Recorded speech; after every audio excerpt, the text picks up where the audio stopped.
प्रार्थना के हमारी उपवास सफल नहीं होती है। बाइबल हमें प्रार्थना और उपवास के बारे में सिखाती है कि हर एक जितने भी लोग प्रभु में विश्वास करते हैं उनके लिए दो चीजें बहुत ही जरूरी होती हैं, प्रार्थना और उपवास। हालेलुया। यदि आप उपवास कर रहे हैं और प्रार्थना नहीं कर रहे हैं तो वो आपका उपवास गिना नहीं जाएगा। पूरा दिन आप अपने कामों में लगे हुए कि भाई उपवास तो चल रहा, आज तो ये गिना जाएगा, तो नहीं गिना जाएगा क्योंकि आपने प्रार्थना नहीं करी है। तो बाइबल कहती है प्रार्थना और उपवास, हालेलुया, प्रार्थना और उपवास बहुत ही जरूरी है। और प्रार्थना और उपवास हम किसी को दिखाने के लिए नहीं परंतु परमेश्वर को आदर देने के लिए करते हैं। परमेश्वर को से हम जबरदस्ती आप जानते हैं हम कुछ नहीं ले सकते। वो चाहे तो लिखा है मैं जिस पर दया करना चाहूँ उस पर दया करूंगा और जिस पर ना करना चाहूँ उस पर ना करूंगा। हालेलुया। तो ये सब परमेश्वर की मर्जी। वो हमें आज ब्लेस करे, कल ब्लेस करे या अभी घंटे भर बाद ब्लेस कर दे, ये एक क्षण के बाद ब्लेस कर दे या पूरी रात रोते गिड़गिड़ाते रहे, वो हमें ना ब्लेस करे। लेकिन ऐसा हमारा परमेश्वर नहीं है क्योंकि उसने खुद ही कहा है, इस्राएलियों से पुकार पुकार के कहा है कि मैं अत्यंत दयालु और करुणामय परमेश्वर हूँ, मैं विलंब से क्रोध करने वाला परमेश्वर हूँ। हालेलुया। तो हम अपने जीवन को प्रेस करते परमेश्वर के सामने कि हम कैसा जीवन जी रहे हैं। हालेलुया। तो इसीलिए हमें उपवास रखना चाहिए। आप जब तीखा चटपटा बहुत मसालेदार खाना खाते हैं तो आपका रिएक्शन क्या रहता है? आप उसी तरह तेजी से बोलेंगे, आपकी आत्मा में वो सात्विकपन नहीं रहेगा। लेकिन जब आप हल्का भोजन करते हैं और कम खाते हैं तो आपकी आत्मा में नम्रता रहती है, आपका बोलना की टोन ही बदल जाता है। उसी प्रकार हम अपने आप को दीन करते हैं जब हम उपवास करते हैं। हालेलुया। कोई बात हम जबरदस्ती परमेश्वर से नहीं ले सकते। हाँ, उपवास और प्रार्थना हम कर सकते हैं। हालेलुया। तो परमेश्वर ने कहा हमें दूसरों को दिखाने के लिए नहीं भाई कि हम उपवास करते हैं, बड़े धार्मिक है हम तो उपवास करते, तो उपवास नहीं करता, सारा दिन खाता पीता रहता, क्या पता वो क्या बेस्ट दे रहा। उपवास नहीं करता तब भी वो परमेश्वर से सब आशीषें ले रहा है, तब भी उसके ऊपर परमेश्वर का अनुग्रह है। तो कभी भी इस बात का घमंड न करे कि हम 40 रख लेते, 30 रख लेते, 20 रख लेते, 14 रख लेते, 7 रख लेते। क्योंकि बाइबल में लिखा है, बाइबल में मत्ती की पुस्तक 6:16 में परमेश्वर ने कहा था तुम कपटियों के समान ना बनो, दूसरों को दिखाने के लिए उपवास ना करो, चिल रहो, आनंदित रहो, मगन रहो, तुम्हारे मुंह पे उदासी ना छाई रहे। मुंह में तेल मल लो, बालों में तेल लगा लो, शैम्पू लगा लो, कुछ कर लो, लेकिन आनंद में रहो। 2 घंटे रहो, आनंद में रहो, 4 घंटे रहो, आनंद में रहो, 6 घंटे रहो, आनंद में रहो, लेकिन तुम्हारे मुखों पर उदासी ना रहे। दूसरों के ऊपर दोष मत लगाओ, दूसरे की सेवा मत कराओ, दूसरों पर कुड़कुड़ाओ नहीं, बल्कि जितनी देर रहो परमेश्वर के करीब रहो और उसको महिमा दो। हालेलुया। तो मत्ती 6:16 में परमेश्वर ने बड़े स्पष्ट रूप से वहाँ से बोला था। और क्या हमें उपवास रखना चाहिए? जी हाँ, बिल्कुल हमें उपवास रखना चाहिए क्योंकि कुछ डीमन, कुछ शैतान हमारी लाइफ से ऐसे नहीं जा सकते हैं। क्योंकि वचन ऐसा कहता, मत्ती 17:20-21 में यीशु मसीह ने कहा था, हाँ तुम्हारा विश्वास यदि राई के दाने के बराबर है, तुम पहाड़ से कहोगे वो सड़क जाएगा। लेकिन 21 में प्रभु यीशु मसीह ने कहा है कि कुछ डीमंस, बोलो कुछ डीमन, कुछ शैतान, कुछ चीजें हमारी लाइफ से, वहाँ पे लिखा है बिना प्रार्थना और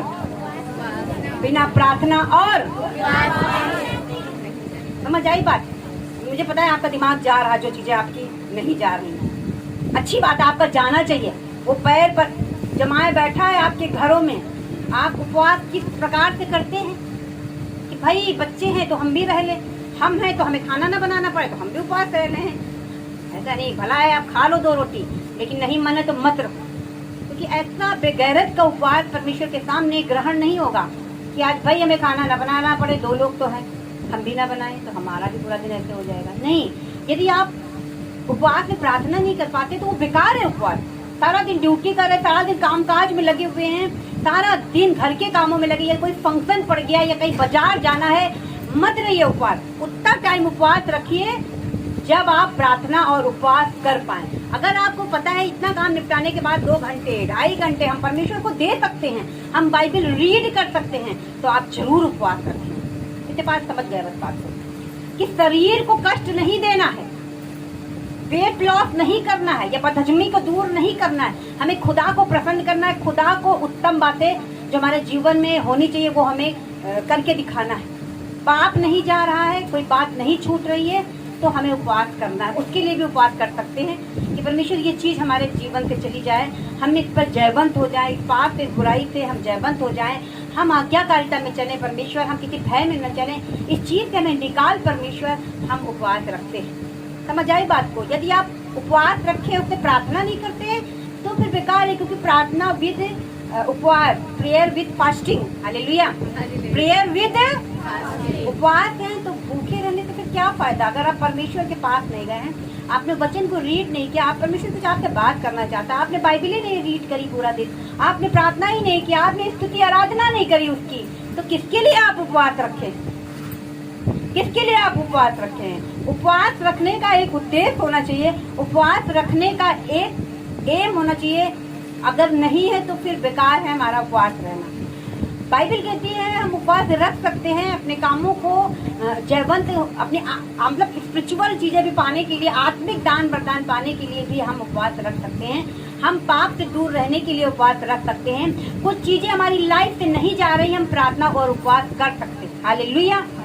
तो उपवास क्या हमें करना चाहिए? बाइबल क्या बताती है? उपवास कहाँ लिखा? कुछ लोग कहते हैं उपवास रखना चाहिए, कहाँ लिखा है? तो आइए देखते हैं कहाँ लिखा है। बाइबल कहती है योएल नबी की पुस्तक 2 अध्याय उसके 12 से 15, यहाँ पे लिखा है योएल नबी की पुस्तक। पुराना समय बाइबल में कितने लोग बाइबल लेकर आते हैं? बाइबल है, पेन है, कॉपी, आप इसे नोट करिए। यहाँ पे लिखा है योएल नबी की पुस्तक पुराना नियम उसका 2 अध्याय उसके 12 में कुछ परमेश्वर इस प्रकार से बोलते हैं कि तो भी यहोवा की ये वाणी है, अब भी सुनो, उपवास के साथ रोते पीटते अपने मूढ़े मन से फिर कर मेरे पास में आओ। क्या कहा परमेश्वर ने? कि यहोवा की ये वाणी है, अब भी सुनो, उपवास के साथ रोते पीटते अपने पूरे मन से फिर कर मेरे पास में आओ। अपने वस्त्र नहीं, अपने मन ही को फाड़ कर अपने परमेश्वर यहोवा की ओर फिरो, क्योंकि वो अनुग्रहकारी है, दयालु है, विलंब से क्रोध करने वाला है, करुणा निधान है, दुख देकर पछताने वाला है। 14 में लिखा, क्या जाने वह फिर कर पछताए और ऐसी आशीष दे जिससे तुम्हारे परमेश्वर यहोवा का अन्न बलि और अर्घ्य दिया जाए।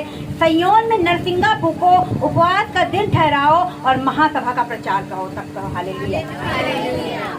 बाइबल कहती है कि परमेश्वर ने कहा उपवास करो, अपने दिखावे के लिए नहीं, अपने मन को फिराओ परमेश्वर की तरफ, बुरे कामों से तौबा करो, पश्चाताप करो, शोक मनाओ, क्योंकि बुरे काम किए थे। यही नहीं कि ऐसे ही बस उपवास के साथ पश्चाताप की प्रार्थना करो। कभी कभी कुछ गलतियां हमसे हो जाती, हमने जस्ट बस एक सॉरी बोला, लेकिन उससे पूछो जिसके दिल को आपने घायल किया है। समझ आई बात?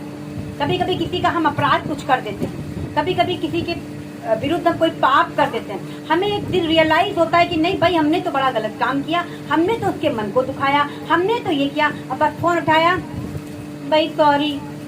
अब उसके हृदय से पूछो कि तुम्हारा ये जरा सा सॉरी उसे रात दिन और दुख दे रहा कि भाई हमने तो इतना भाई कष्ट उठाया, इसका जस्ट बस वही 5 शब्द सॉरी बोल दिया और उससे निकलने की ये कोशिश कर रहा, वो और दुख में चला जाता और उसे बार बार रात दिन वही बातें याद आती।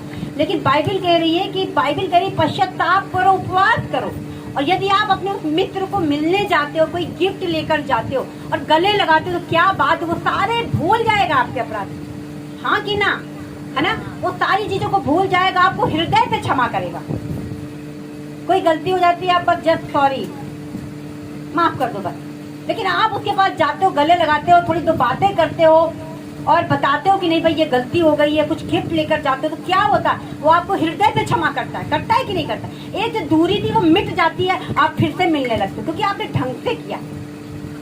इतनी बड़ी बड़ी गलतियां करो, उसके बाद बस जस्ट ठीक है बस सॉरी नहीं। कोई गलती आपको स्मरण आ रही है तो परमेश्वर के पास उपवास करके जाओ, पश्चाताप की प्रार्थना करो। और बाइबल कहती है वो फिरेगा, क्योंकि वो अनुग्रहकारी है, वो क्रोध देर से करता है और दुख देता भी है तो वो पछताता है। और लिखा है वो आशीष देगा, उसके बाद आशीष देगा। तो बाइबल कहती है जब भी कोई गलती खुदा के सामने होती है तो आपको उपवास और प्रार्थना के साथ उसके सामने जाना चाहिए, पश्चाताप की प्रार्थना करते हुए उसके सामने जाना चाहिए। यशाया की पुस्तक उसका 58 का 6, यशाया की पुस्तक उसका 58 का 6 में लिखा है। पूरी बाइबल उपवास के उससे भरी पड़ी है। परमेश्वर के जितने भी नबी हुए, बड़े बड़े दास हुए, छोटे हुए, बड़े हुए, प्रजाओं ने सब परमेश्वर के लिए उपवास प्रार्थना करी।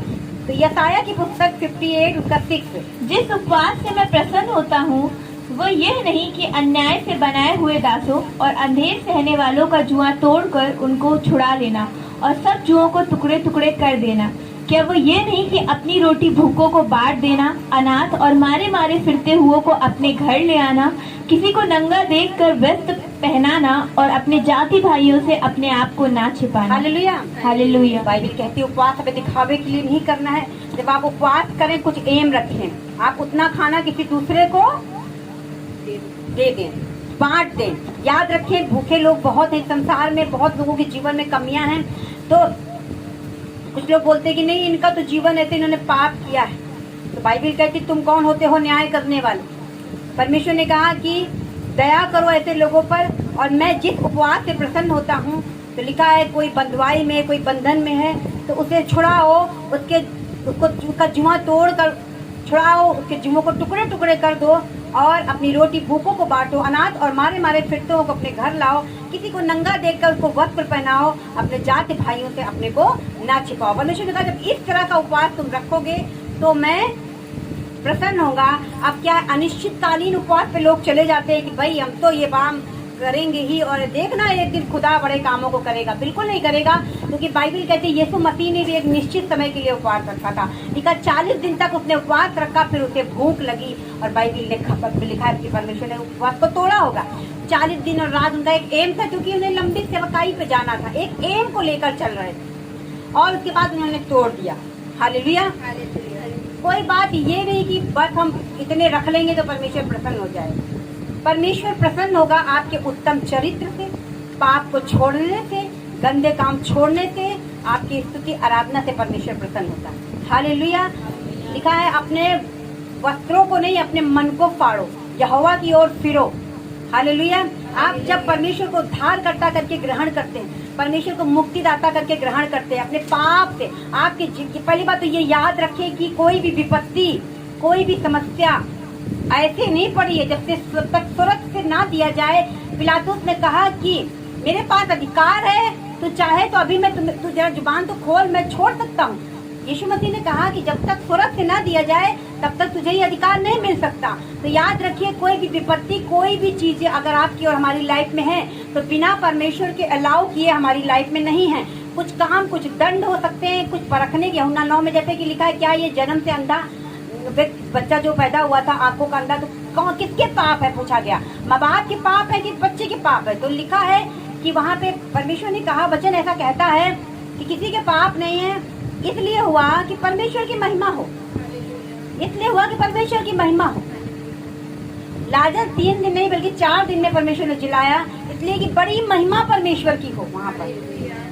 परमेश्वर का नहीं 3 दिन है तुम 4 दिन रख लो, और मैं दिखाऊंगा कि मैं 3 दिन नहीं बल्कि 4 दिन के मरे हुए व्यक्ति को भी मैं जिला सकता हूँ, क्योंकि 4 दिन के मरे हुए लोगों में बदबू आने लगती थी। तो कहने का मतलब खुदा अपनी सामर्थ को प्रकट करना चाहता है, आपके विश्वास को चेक करता है, आपके जो फेथ है वो किस चरम पे है।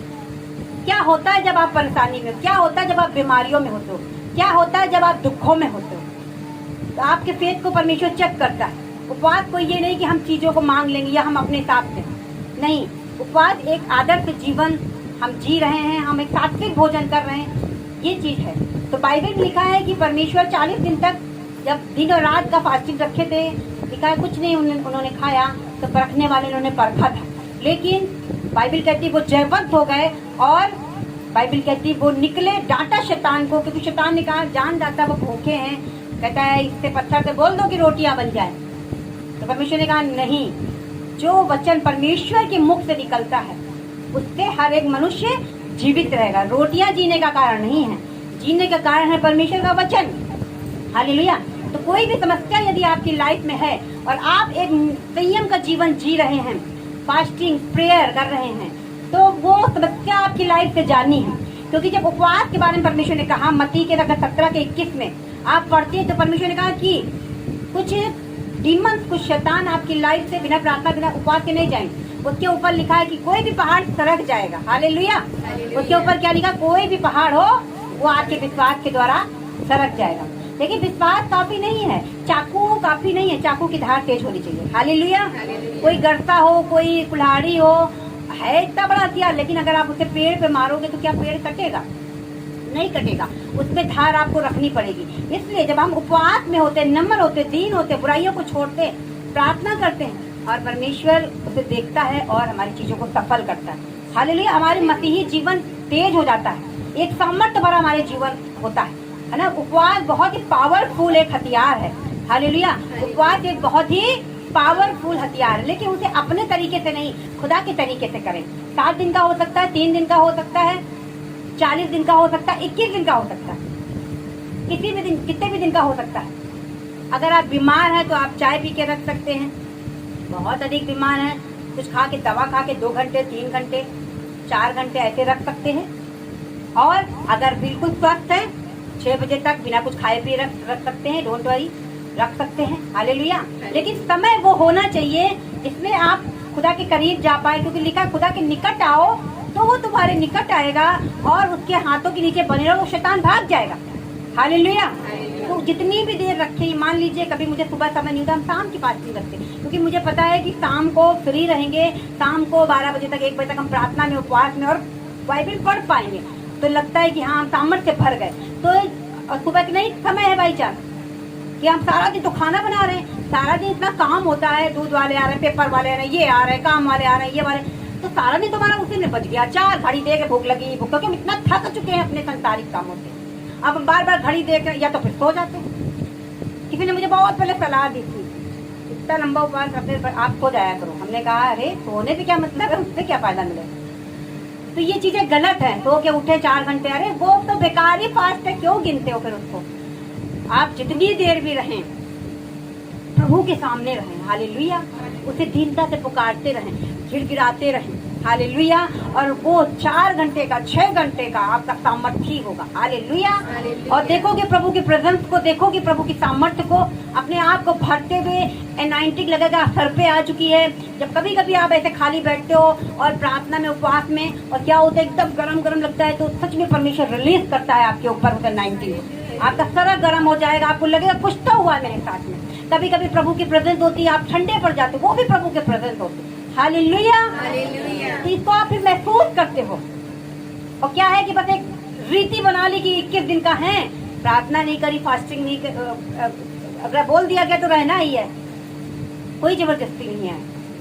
आपको रहना है, आप पूरे नहीं रह पा रहे, आप 2 रहो, 4 रहो, 21 दिन बनो प्रभु के साथ में, सुबह की रहो, शाम की रहो, लेकिन प्रार्थना विद उपवास, फास्टिंग विद प्रेयर। हालेलुया। उतनी देर आपका ये नहीं भाई काम में लगे हैं, चल रही है फास्टिंग, नहीं, बिल्कुल बेकार ये सारी चीजें। रीति नहीं है ये कोई रीति नहीं है पहले की तरह। हम प्रभु के आदर के लिए ही उपवास करते हैं। हालेलुया। ये नहीं कि हम अपना काम निपटा रहे हैं और फास्टिंग तो काउंट हो रही, नहीं। आप शाम का समय शाम की रखिए, 6 से 12 रखिए, 6 से 6 रखिए। सुबह अधिकतर मेरा उपवास यही रहता है, 6 से 6, क्योंकि रात में प्रार्थना हो पाती है। हालेलुया। और अगर सुबह की हम लोग रखते हैं तो हमें ये पता है कि 12 बजे तक हमारा सारा काम निपट जाएगा, 4 बजे तक बच्चे आएंगे 3 बजे, तो 3 घंटे हम प्रभु को दे सकते हैं। सुबह की भी हमने प्रार्थना कर ली, मॉर्निंग प्रेयर या नेशन प्रेयर हो गई, उसके बाद 2-3 घंटे हमारा काम हो गया, उसके बाद हमें पता है कि अब हम इतनी देर बाइबल पढ़ पाएंगे और प्रेयर कर पाएंगे, तो हम रखते हैं, अन्यथा हम शाम की करते हैं। हालेलुया। और प्रभु की प्रेजेंस को पाते हैं, परमेश्वर के वचन को पाते हैं।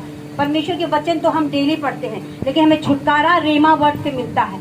जब परमेश्वर का रेमा वर्ड आता है तो हमें छुटकारा, ऐसा लगता है परमेश्वर से कुछ बात कर रहे हैं, और वही बंधन फिर टूट जाता है। हालेलुया। तो ये कब होता है? जब प्रेयर और फास्टिंग में रहते हैं। कोई भी समस्या बाइबल कहती है बिना प्रार्थना और उपवास के नहीं जाती है ना। तो इसलिए जितनी भी देर हमें रहना है, हमें क्या करना है?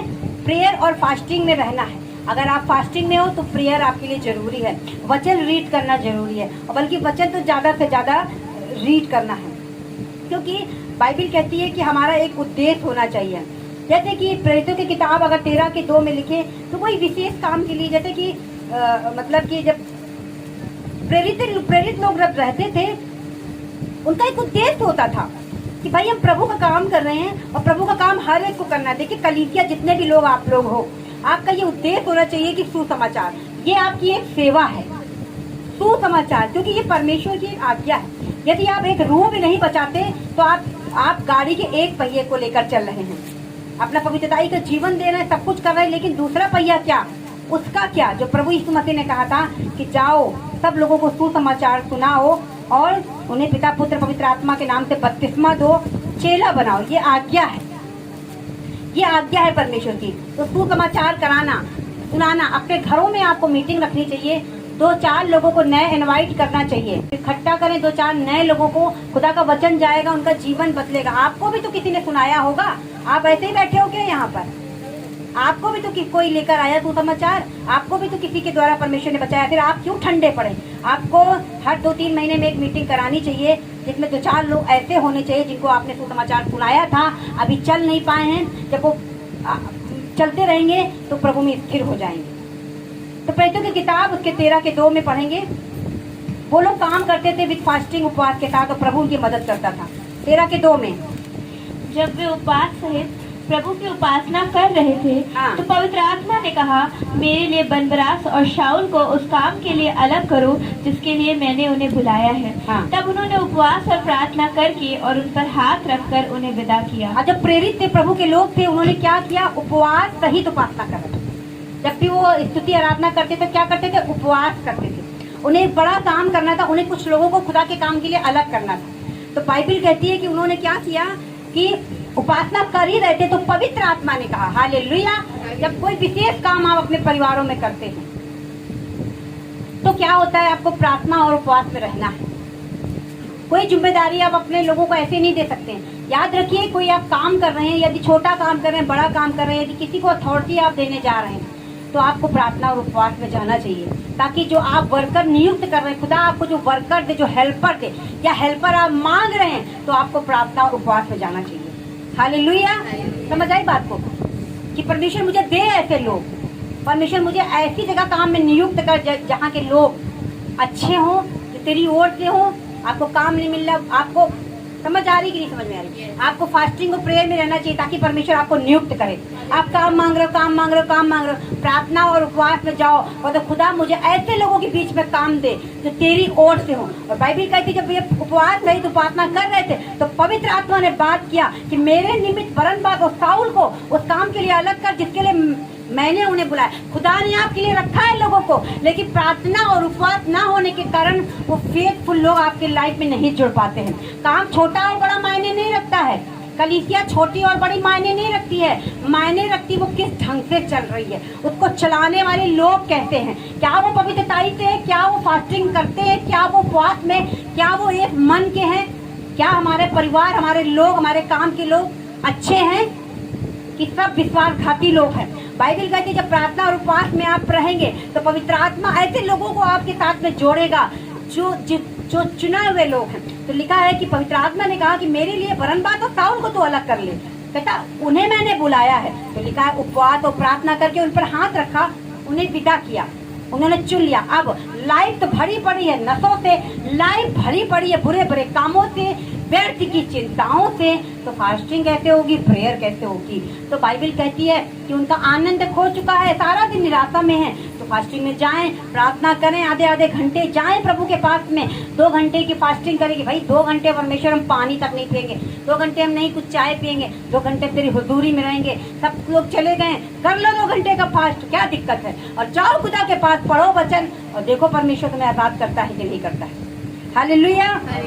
अब 14:23 में जब हम लोग पढ़ते हैं तो लिखा है, अब यहाँ पे क्या था कि पौलुस जब कलीसियाओं का निर्माण कर रहे थे तो बाइबल कहती है 23 में कि और उन्होंने हर एक कलीसिया में उनके लिए प्राचीन ठहराए। तो बाइबल कहती है, लिखा है कि कलीसिया में एक प्राचीन होना चाहिए, एक चरवाहा खुदा नियुक्त करता है। बाइबल कहती है एक कलीसिया में उनके लिए प्राचीन ठहराए और उपवास सहित प्रार्थना करके उन्हें प्रभु के हाथ सौंपा जिस पर उन्होंने विश्वास किया था। बाइबल कहती जितनी भी कलीसियाएं स्थापित कर रहे थे पौलुस, उनमें उनको प्राचीन ठहराना था कि भाई हमने यहाँ पे 4 लोगों का ग्रुप बना दिया है, लेकिन सब तो एक मन के नहीं है, कुछ डाउन होंगे, कुछ पाप में होंगे, कुछ गलत होंगे, कुछ को सीखने की जरूरत होगी। तो हम भाई इसमें से किसको मुखिया नियुक्त करें? उपवास और फास्टिंग में गए और लिखा है कि एक प्राचीन को नियुक्त कर दिया वहाँ पर और खड़ा कर दिया। हालेलुया। कोई भी काम बिना प्रार्थना और बिना फास्टिंग के आपको नहीं करना। कोई बड़ा डिसीजन ले रहे हैं, आपको फास्टिंग में जाना पड़ेगा, आपको उपवास करना पड़ेगा और आपके निर्णय ठीक होंगे। हालेलुया। बाइबल में लिखा है कोई भी डीमन, कोई भी समस्याएं ऐसे नहीं जाती बिना प्रार्थना उपवास के।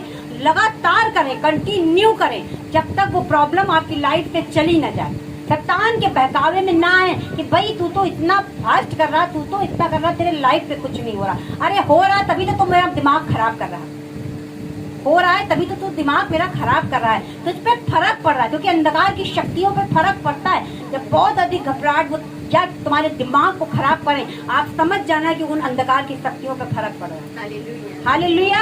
आप समझ जाइए कि आप उनके क्षेत्र में घुस चुके हैं फास्टिंग के द्वारा। आप समझ जाइए आपने दखल अंदाजी कर दी। 4 फास्ट रह गए तब तो कुछ नहीं हुआ। आज फास्टवी 5वीं में क्यों ऐसा लग रहा है कि हम ना रहें? आज क्यों सुबह से मेरा मन खराब हो रहा है? क्योंकि आपने उनके क्षेत्र में एंटर कर दिया है, उसके जाने का टाइम हो गया है। इस कारण आज वो आपके माइंड को खराब कर। आज सुबह ही सुबह भूख लग गई, आज सुबह ही सुबह ऐसा लग रहा है, आज सुबह ही सुबह लड़ाई घर में हो गई, आज सुबह ही सुबह मन बड़ा विचलित हो रहा है। क्यों? क्योंकि अंधकार की शक्तियां नहीं चाहती कि आप ये दायरा ज्यादा बढ़े। वो चाहते आज आप गिव अप कर दो, आज आप छोड़ दो, आज खुदा के सामने आप प्रार्थना ना करो, आज आप अपने उपवास को तोड़ दो। तो बाइबल कहती है प्रार्थना और उपवास आपके लिए जरूरी है। प्रार्थना और उपवास आपके लिए जरूरी है। तो हमारे जीवन का एक उद्देश्य होना चाहिए। आप जानते हैं, आप अपने परिवार में यदि संपूर्ण लोग विश्वासी हैं, अगर आप 4 लोग विश्वासी हैं, एक मन के हैं, आप समूह वाली प्रार्थना उपवास करते हैं। भाई हम 2 लोग हैं, नहीं 2 लोग साथ दे रहे हैं, तो उनसे कुड़कुड़ाना नहीं, आओ हम, क्योंकि वचन ऐसा कहता है कि 2 लोग जब एक मन के होंगे तो मैं सुनूंगा स्वर्ग में। 2 लोग जब दुहाई देंगे परमेश्वर की, 2 लोग फास्टिंग में जाएंगे और एक विषय को पकड़ के चलेंगे, तो बाइबल कहती है स्वर्ग में उनके लिए वो काम कर दिया जाएगा। 2 लोग भी अगर एक मन के हैं। हालेलुया। अब लोग सोचेंगे भाई हम तो अकेले, अब हम क्या करें? तो आप भी अकेले नहीं, आपको पवित्र आत्मा दिया गया है। आप, परमेश्वर ने कहा तुम्हारे अंदर पवित्र आत्मा होगा, पवित्र आत्मा गवाही देता है। तो आप और पवित्र आत्मा, अगर आप पूरे घर में अकेले सिंगल पर्सन हैं, तो आप फास्टिंग में, पवित्र आत्मा आपका सहायक है, वो एक व्यक्ति के रूप में आपके साथ में है। उसको बताएं आओ हम फास्टिंग करें, खुदा की उपासना करें। और जब आप ऐसा करेंगे तो आप चीजों से निकलेंगे। बाइबल कहती है जब निनवे देश में बहुत अधिक अपराध हो गया था, तो वहाँ निनवे देश का जो राजा था, उसने एक समूह के साथ में प्रार्थना करी थी। आपने पढ़ा होगा वहाँ पे कि उसने क्या किया। जब योना नबी को परमेश्वर ने बोला कि निनवे देश का पाप बहुत बढ़ गया, जब किसी घर में बहुत अधिक नशा, हर पल लड़ाई, गाली गलौज, कि बड़ों की रिस्पेक्ट न करना, छोटों को प्यार न देना, ये सारी चीजें बढ़ जाती, खुदा बरकत को रोक देता है। कर्ज आ जाते, बीमारियां आ जाती हैं, बीमारियां आ जाती, श्राप आ जाते, बंधन आ जाते। 28 में लिखा है व्यवस्था विवरण में कि मैंने श्राप और आशीष तुम्हारे आगे रखे हैं, अभी तुम्हारी मर्जी है कि तुम क्या अपनाते हो। श्राप और आशीष खुदावन देता है कि जो मर्जियां तुम अपना लो। बाइबल कहती है यदि तो उसकी विधियों पर चलेगा, यदि तो उसकी आज्ञाओं पर चलेगा, तो आशीष का वारिस होगा। तो बाइबल कहती है हमें पश्चाताप करके परमेश्वर के पास जाना चाहिए कि भाई हमारे लोग पाप कर रहे हैं। आप जानते हैं दानियल, एज्रा, नेम्या, ये सब अपने लोगों के पापों का अंगीकार करते थे, पश्चाताप की प्रार्थना करते थे, रोते थे कि खुदा माफ कर मेरे लोग। उनके गुनाहों का अंगीकार वो खुद करते थे और परमेश्वर उनको आजाद करता था। पीढ़ियों के श्राप टल जाते थे, उनके घरों में आशीषें आने लगती थी। घरों में बच्चों का कम पढ़ा लिखा होना, समय पर शादी ब्याह न होना, आय में बरकत न होना, बीमारियों का डेरा होना, लोन की किस्तें अधिक भरना, कर्जा अधिक होना, ये सब श्राप की निशानियां हैं। समझ में आई बात? ऐसे चीजें जो आप अदा नहीं कर पा रहे हो, लोन पे लोन लिए जा रहे हो, एक उधार चुकाने के लिए आपको दूसरा लेना पड़ रहा है, कर्ज खत्म ही नहीं हो रहा है, ये श्राप है, ये श्राप है। समझ आ रही बात को? खाने पीने के लिए भी आपको हाथ फैलाना पड़ रहा है, या चीजें खत्म ही नहीं हो रही हैं, शर्मिंदगी डेरा कर रही है, ये श्राप है। एक व्यक्ति के पास इतना है कि वो दे सकता है, तो ज्यादा आत्मिक न बने कि भाई उसने लोन ले लिया और ये चीज ले ली और ये तो लिखा है बाइबल में लोन लो, तो ऐसा नहीं है। उसको परमेश्वर ने दिया इतना ग्रेस कि वो इतना अदा कर सकता है। समझ पा रहे हैं? ज्यादा आदमी बनने की जरूरत नहीं है, दूसरों को जज करने की जरूरत नहीं। वो कर्ज होता है, लोग अपने परिवारों को जांचें, लोग अपने परिवारों में देखें और खुदा के सामने जाएं फास्टिंग के साथ में। खुदा उन्हें आजाद करेगा, रिलीज करेगा, बंधन टूटेंगे, श्राप टूटेंगे, कोई अकाल मृत्यु नहीं होगी, कोई भी बच्चे आपके कम पढ़े लिखे नहीं होंगे, ऊंचे ऊंचे पोस्ट पर जाएंगे बच्चे, ऊंचे ऊंचे शिक्षाओं को वो प्राप्त करेंगे। ये अनॉइंटिंग रिलीज करी खुदा ने आपके लोगों के लिए। लेकिन खुदा की आज्ञाओं पर चलें, खुदा की विधियों पर चलें, अपने परिवारों को जरा बैठ के सोचे। सारा दिन पड़ोसियों को ना झांकते रहें, सारा दिन पड़ोसियों के वस्त्रों को ना देखते रहें, सारा दिन पड़ोसियों की बातों को ना देखते रहें। वो अपना जीवन, अपने लाइफ स्टाइल जी रहे हैं। लेकिन आप परमेश्वर को जानने वाले लोग बैठ के सोचें, मनन करें खुदा के वचन पर कि कहाँ भाई घटती है, कहाँ मेरे परिवार में ये दिक्कतें हैं। यदि दिक्कतें आती है नजर, फिर तो आपको सोने की जरूरत नहीं है, फिर तो आपको खुदा के सामने पश्चाताप की प्रार्थना करके जाने की जरूरत है। बाइबल कहती राजा बुद्धिमान था जब योना ने कहा कि भाई तुम्हारा ये देश तो उलट दिया जाएगा, क्योंकि यहाँ पाप बहुत बढ़ गया। व्यभिचार, लड़की फोन पे बात करी, सारा दिन छत पे टहल रही है, कोई भी ध्यान नहीं कि भाई ये बतला किससे रही है। रात रात भर बात चल रही, कोई ध्यान नहीं कि ये बतला किससे। ये कर्ज है जो बच्चों पर भी आएगा, आपके ऊपर भी आएगा। लड़के लड़कियां घूम रहे हैं, ये सब अपने हिसाब से लाइफ स्टाइल जी रहे हैं। आप कर्ज को कमा रहे हैं, आप श्राप को कमा रहे हैं, कहीं ना कहीं आपको झेलना पड़ेगा। तो बाइबल कहती है आपको अथॉरिटी जो खुदा ने दी है, आपको डांटना है, उसको ब्रेकअप करना है, वहीं से उनको भगा देना है घर से। अपने ऐसी दरिद्रता, ऐसी नग्नता, ऐसी जो परमेश्वर के खिलाफ जो लोग चल रहे हैं, उनको अपनी लाइफ से दूर कर देना चाहिए। और फिर देखो परमेश्वर क्या करता है। जिनसे आप छड़ी उठाएंगे, उन्हीं को परमेश्वर मोड़ेगा, उन्हीं को अपने वचन में लेकर आएगा, चीजों को सही करेगा। हालेलुया। अब जब राजा ने देखा कि हमारे राज्य में तो गंदी चीजें हो रही हैं, उसने कहा खबरदार जो कोई पशु पक्षी पानी भी पिए, खबरदार जो कोई खाना खाए, आओ सब यहोवा के निमित्त हम क्या करते हैं, उपवास करें, आओ हम पश्चाताप की प्रार्थना करें। और लिखा है सब जन उपवास और प्रार्थना किया।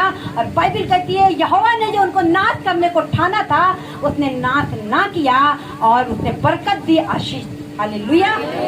क्योंकि वो पश्चाताप की प्रार्थना करके गए खुदा के साथ। आज चीजें गड़बड़ है, नहीं भाई उसको ये बरकत मिली है, नहीं भाई ये है वो है, नहीं, आप अंधे हो चुके हैं। खुदा ने कहा जो देखते हुए भी ना देखे वो अंधे हो जाए।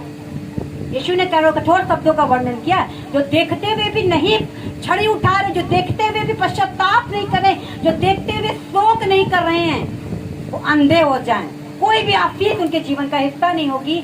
बाइबल कहती है कि कुछ श्राप परमेश्वर की तरफ से आ जाते हैं, लेकिन बाइबल कहती है जब आप पश्चाताप करते हैं विद फास्टिंग और प्रेयर, खुदा उन चीजों को आजाद करता, क्विकली आपको आजाद करता। आपके बच्चे उन सारी चीजों से आजाद होते हैं, आपके लोग आजाद होते हैं। और ये एक लड़ाई है जो आपको लड़नी है, आपके लोगों के लिए, आपके परिवारों के लिए। तो निनवे देश के राजा ने देखा कि ये शहर पूरा आग कर दिया जाएगा, परमेश्वर इसे नाश कर देगा। कहता खबरदार जो कोई बच्चा या गाय, बताओ गाय बैल से क्या लेना देना था, वो नहीं चाहता था कि गाय बैल भी नाश।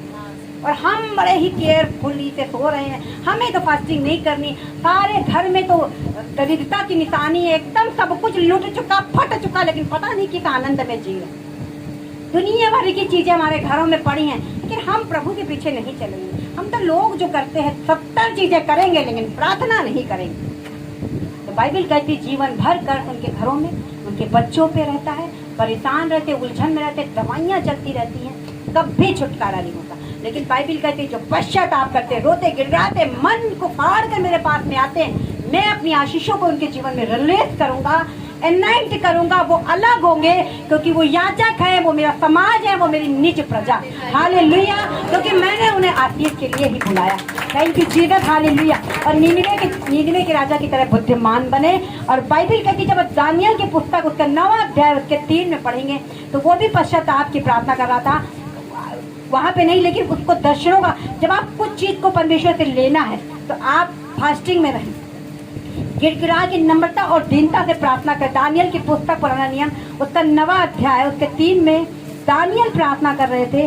दानियल का एक जीवन था, कोई एक दिन का उपवास नहीं होता है। आपको अपना जीवन परमेश्वर को दिखाना होगा। परमेश्वर तो परमेश्वर है, उससे लड़ झगड़ के आप कुछ नहीं पा सकते। दीनता से आज्ञाओं पर चलकर आप पीढ़ियों के श्राप को भी।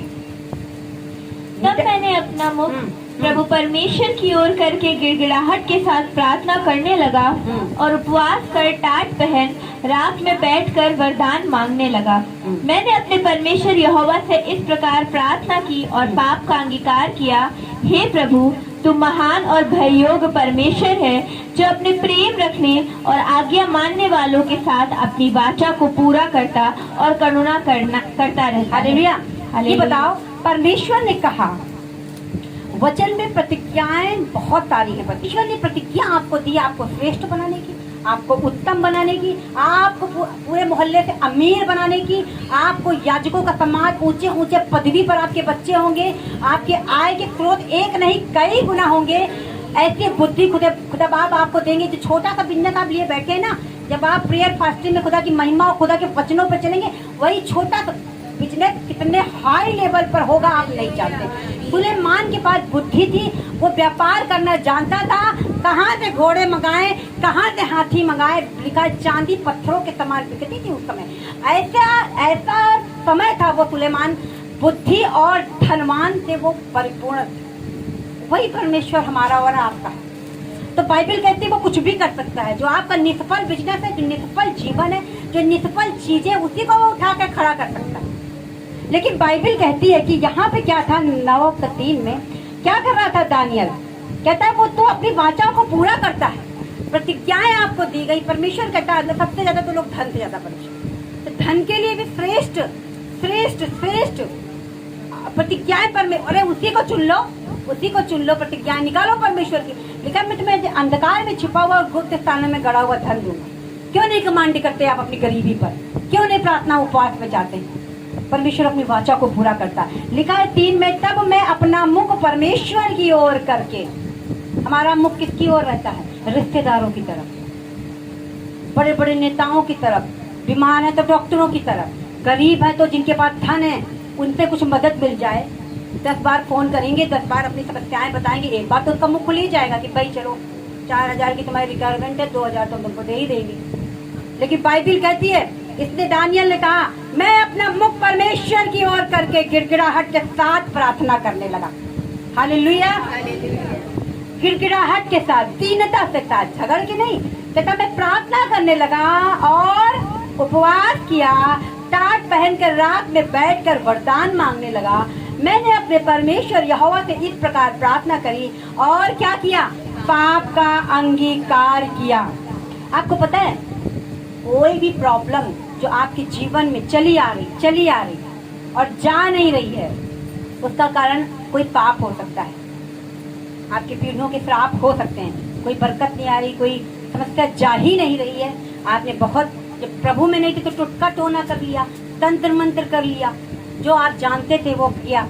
लेकिन जब परमेश्वर में नहीं तो आप जानते हैं टुटका टोना यहाँ नहीं चलता है। यहाँ सिर्फ प्रार्थना चलती है, फास्टिंग चलती है, परमेश्वर के प्रति सच्चाई का जीवन चलता है। आपकी बुराइयां आपके जीवन में नहीं होनी चाहिए, निकाल देते हो। वो अच्छा और उत्तम चरित्र परमेश्वर के सामने प्रेजेंट करना होता है हमें। तो लिखा है कि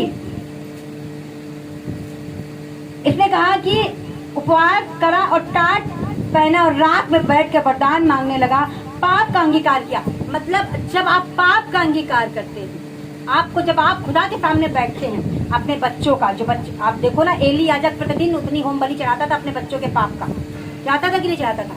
हमेशा। अयूब के बारे में पढ़ो तो वो भी अपने बच्चों का गुनाह का, वो सब खाते पीते थे वो लोग भी। तो लिखा है कि वो जाता था परमेश्वर के सामने, बलियां चढ़ाता था, भरपाई करता था। तो आपको प्रतिदिन उन लोगों के पापों का अंगीकार करना है परमेश्वर के सामने, पुरखा करके गए। देखो जो हमारे पुरखा करके गए तो वही करेंगे। तो या उनकी बीमारी लेने के लिए भी तैयार रहो। उन्हें 50 बीमारियां होंगी। पुरखा जो कर गए तो फिर करते चले आए 10 पीढ़ी तक। और ये नहीं पता वो कैसा जीवन जीते थे। क्या वो खुदा के सामने सही थे? क्या उन एक पत्नी के पति थे? बताओ क्या थे वो? तो लिखा है वो अपने पापों का अंगीकार कर रहा था कि खुदा में माफ कर, और जो हमारे पुरखा कर गए उन्हें भी माफ कर।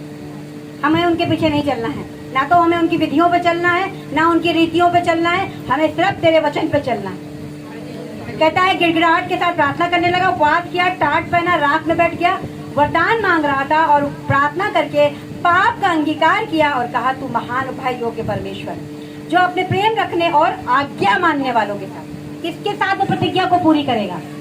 आज्ञा मानने वालों में। प्रेम और आज्ञा साथ चलते हैं। यदि हम जिससे प्रेम करते हैं तो उसकी आज्ञाओं को भी मानते हैं। लिखा प्रेम रखे और आज्ञा मानने वालों के साथ अपनी वाचा को पूरा करता और करुणा करता रहता है। हालेलुया। और जब 19 में हम आते हैं तो लिखा है, हे प्रभु सुन, हमारे पाप क्षमा कर। हमारे पाप, वो जो 4 लोगों को आप खाना खिलाकर आए थे ना, और आप सोचते हैं आपके पाप क्षमा हो गए, ऐसा नहीं। बाइबल कहती जब तक आप अपने पापों का अंगीकार नहीं करेंगे, खुदा हमने गलती करी है, माँ पर सीधा डायरेक्ट, हमारा बच्चा 10 गलतियां करके आए, बस हमको खाना दे, पीना दे, गिफ्ट दे, उससे हम खुद हो जाएंगे। जब तक ये ना कहे कि हाँ हमने ये गलती करी, हमने ये पाप किया है, तब तक हम भी ये नहीं कह सकते कि जाओ भाई हमने तुम्हें क्षमा किया। तो इसी तरह से जब तक आप प्रभु के बच्चे, प्रभु के लोगों, जब तक आप कहता है हे प्रभु सुन ले, हमारे पाप को क्षमा कर, हे प्रभु ध्यान देकर जो करता है उसे कर, विलम्ब न कर, हे मेरे परमेश्वर, तेरा नगर, तेरी प्रजा तेरी ही कहलाती है, इसलिए अपने नाम के निमित्त ऐसा ही कर। और 20 में लिखा है, इस प्रकार मैं प्रार्थना करता रहा और अपने इस्राएली जाति भाइयों के पाप का अंगीकार करता है। आपको क्या करना है? आपको अपने लोग, जितने लोग घर में परमेश्वर के नियम को तोड़ रहे हैं, और अपने को भी जांचना है कि क्या हम ही तो नहीं नियम को तोड़ रहे हैं। लिखा दोष मत लगाओ, नहीं तुम पर भी दोष लगाया जाएगा। खुदा वो पाप कर रहे हैं, मैं उनके तरफ से क्षमा मांगता, और फिर अपने को भी जज करो, क्या तुम दिन में कितने पाप करते हो। इसलिए पहले खुद का जीवन सही करना है, फिर परमेश्वर कहते, क्योंकि दानियल नियम पूर्वक चलता था। दानियल जिस जगह पे रहता था वहाँ की चीजों को अपने ऊपर हावी नहीं होने देता था, चाहे कितना भी हो जाए। वो ना तो राजा से डरता था, ना राजा के बनाए हुए नियम से डरता था, वो करता वही था जो परमेश्वर के वचन में लिखा है। उन्होंने कहा दंडवत कर, कहता मैं नहीं करूंगा, मैं तो सिर्फ अपने परमेश्वर यहोवा को ही दंडवत करूंगा। वो परमेश्वर की विधियों पर चलने वाला था। तो बाइबल कहती जब वो जाति भाइयों के पाप का अंगीकार करता और परमेश्वर यहोवा के सम्मुख उनके पवित्र पर्वत के लिए गिड़गिड़ा कर विनती करता था, तो 21 में लिखा है, तब वह पुरुष जिब्राइल जिसे मैंने उस समय देखा था, जब मुझे पहले दर्शन हुआ था, वो वेग से उड़ने की आज्ञा पाकर सांझ के अन्न बलि की तरह मुझे छू लिया और मुझे समझाकर मेरे साथ बातें करने लगा। उसने मुझसे कहा, हे दानियल, मैं तुझे बुद्धि प्रवीणता देने को अभी निकला हूँ। जब तू गिड़गिड़ा कर विनती करने लगा तभी इसकी आज्ञा निकली, इसलिए मैं तुझे बताने आया हूँ कि तू अति प्रिय ठहरा। हालेलुया। एक तो खुद अच्छा जीवन जीना, दूसरा अपने जितने भी लोग हैं जो परमेश्वर के नियम को तोड़ रहे हैं, परमेश्वर की कलीसियाओं के लिए भी प्रार्थना करना है, जो हर पल नियम को तोड़ते हैं, जो जानकर अपराध करते हैं। तो बाइबल कहती है जब हम लोग प्रार्थना करते हैं तो वो लोग छुड़ाए जाएंगे। और बाइबल कहती है कि स्वर्गदूत आया और कहा, दानियल तेरी प्रार्थना सुन ली गई। हालेलुया। प्रार्थना और उपवास, उपवास आप कर रहे हैं, उसके साथ में आपको क्या करना है?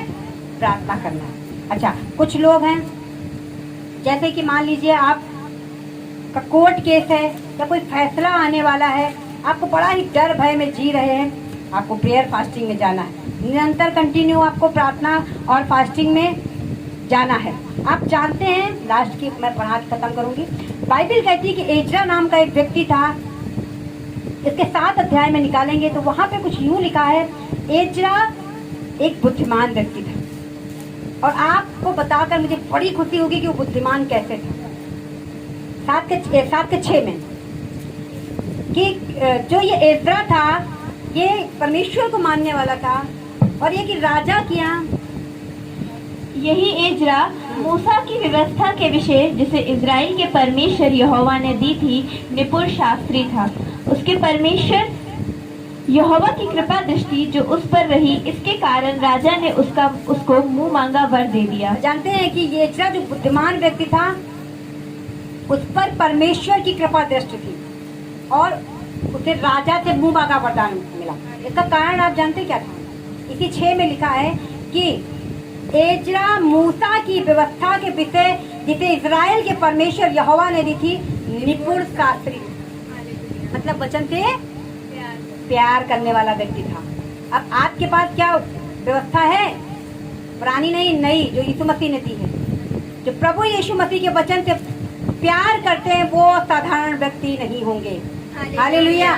जो प्रभु यीशु मसीह के वचन पे चलते, चाहे दुनिया इधर से उधर हो जाए, उन्होंने वचन को प्राथमिकता दी है, तो बाइबल कहती है उनका जीवन सेम नहीं होगा।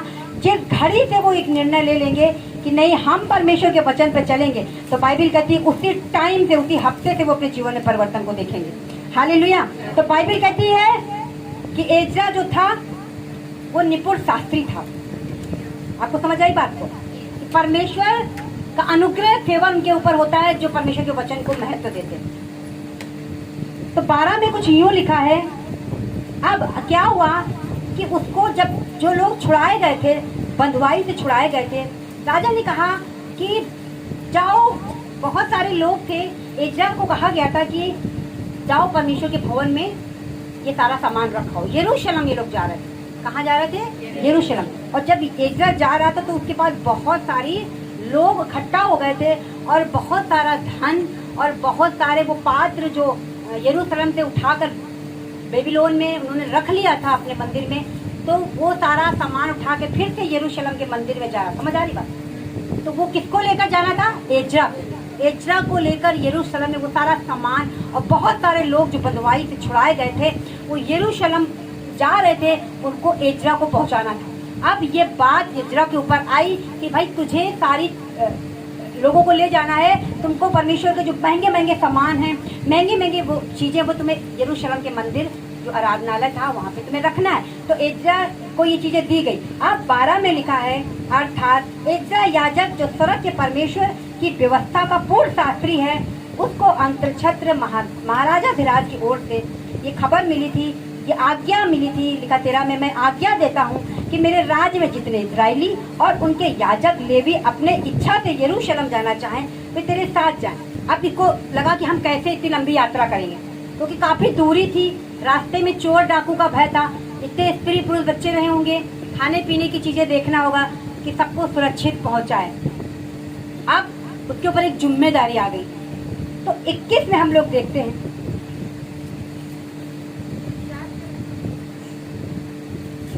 हाँ 8 का 21 में हम लोग देखते हैं, 8वां अध्याय 21 में हम लोग देखते हैं। आपको समझ आएगी, ये यरूशलेम जा रहा था, बहुत से लोगों को लेकर जा रहा था, बहुत सा चीज सामान लेकर जा रहा था, और इसलिए ये चिंता हुई। जैसे आप कहीं मान लीजिए जा रहे हैं, दूर दराज किसी शादी ब्याह में जा रहे हैं, अब आपके पास बहुत सारा जेवर भी है, कपड़े भी हैं, लोग भी हैं, बच्चे भी हैं, तो क्या है, आपको मार्ग में चिंता होती कि भाई 3 दिन का सफर है, ये 2 दिन का सफर है, तो क्या होगा मार्ग। तो बाइबल कहती है इसे भी कुछ ऐसा ही हुआ। तो 21 में लिखा है, तब मैंने वहाँ अर्थात अहवा नदी के तट पर उपवास का प्रचार इस आशय से किया कि हम परमेश्वर के सामने दीन हो और उससे अपने अपने बाल बच्चों और अपनी समस्त संपत्ति के लिए सरल यात्रा मांगे। अब इसने क्या किया?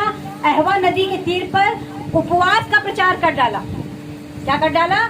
उपवास का प्रचार। आओ भाई सब लोग आओ। जैसे एक समूह की प्रार्थना हो गई तो अकेले प्रार्थना करता है, अब इतने सब लोग जा रहे थे, इसलिए उपवास का प्रचार कर दिया कि आओ भाई आज उपवास करते हैं कि हम परमेश्वर के सामने दीन हो जाएं, अपने अपने बाल बच्चों और अपनी संपत्ति के लिए एक सरल यात्रा मांगे। और 22 में लिखा है, क्योंकि मैं मार के शत्रुओं से बचने के लिए सिपाहियों का दल और सवार राजा से मांगने से लज जाता था। हाँ, क्योंकि हम कहता मैं शत्रुओं से बचने के लिए सिपाहियों का दल और सवार राजा से मांगने में लग जाता था। कितने लोग हैं जो जिनको शर्म आती लोगों से बात कहने में। सभी लोग होंगे कि हम अपनी रेपुटेशन को चाहते हैं, हम अपनी इज्जत को बहुत चाहते हैं, हमें खराब लगता है दूसरों से मांगने में। हो सकता है आज हमारी कंडीशन ऐसी हो गई हो कि पहले तो बहुत अच्छे थे, आज हमारे ऊपर ये विपत्ति आ पड़ी है कि हमें लोगों से मांगना पड़ रहा। मैं कहती हूँ उपवास प्रार्थना करें।